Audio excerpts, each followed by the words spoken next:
David? Thank you.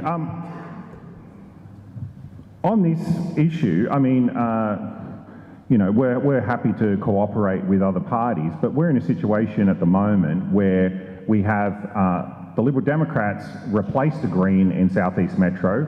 The Freedom Party have apparently thought that the best way to fight for freedom is to try and undermine a Libertarian elected representative. By talking about your group voting tickets from 2018. Well, you know, I think that maybe the Freedom Party ought to say whether or not they want to preference us above the major parties and the Greens, because we haven't been able to obtain a commitment for that. That makes me really question, you know, what do these guys stand for? I mean, you know, we're very clear on our principles for the last 21 years that we stood for the principles of liberty. I don't know what the Freedom Party stands you're going to put us at the bottom of your GBT. You guys have been around for how long have you been registered? Like 4 weeks.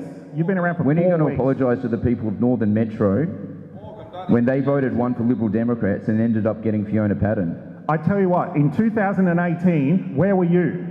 Where were you? I was advocating, I was protesting against Daniel Andrews. Fighting to defend the Liberty Victorians back in 2018. I was campaigning against the Belt and Road Initiative. I was calling out Daniel Andrews for his inappropriate relationship with China, undermining our national security. Very critical.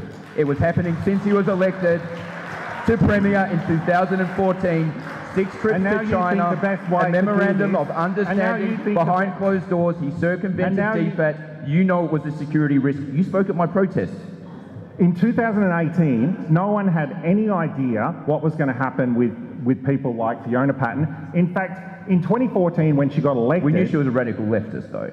Well, no, she's never been... Okay, maybe point taken, but will that be happening again this year? Just in full transparency, will you be giving her a hand up in Northern Metro? But I'm not negotiating these things. I don't know what's going to happen. Because I don't think the Victorian people want her back.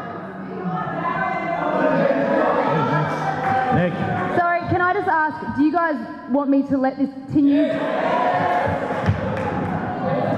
What a blood sport, give it a rest. Yeah, but let each other, because look, this was going to come up, wasn't it, guys? You know, so I've been waiting for the right time to bring it up anyway. So, like, I'm happy to let you guys have that discussion. Are the other panelists okay with that as well? And that's why you can't have unity. You know, we want to hear from these people. So how about we take turns? That's just democracy. It's a battle of ideas. This is a democratic process that we are here to defend in action. So let's just witness this for a minute. If there was an actual desire to cooperate, we would cooperate. But I'm not seeing an actual desire to cooperate here. Yeah, but we just need to know that you're not going to be aiding people like Fiona Patten to get re-elected. And I think the Victorian people deserve to know that.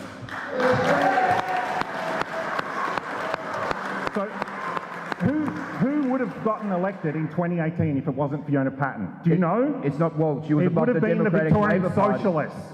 No, you put Fiona Patten above the DLP. I mean, there were other conservative parties. The Aussie Battler Party, I mean, they were okay. The Australian Liberty Alliance, headed up by Avi. I mean, Fiona Patten outranked all of them in Northern Metro. The only people that had a chance in 2018 in Northern Metro of getting that spot was Fiona. But what I'm really talking about is you should just tell the public what your intentions are.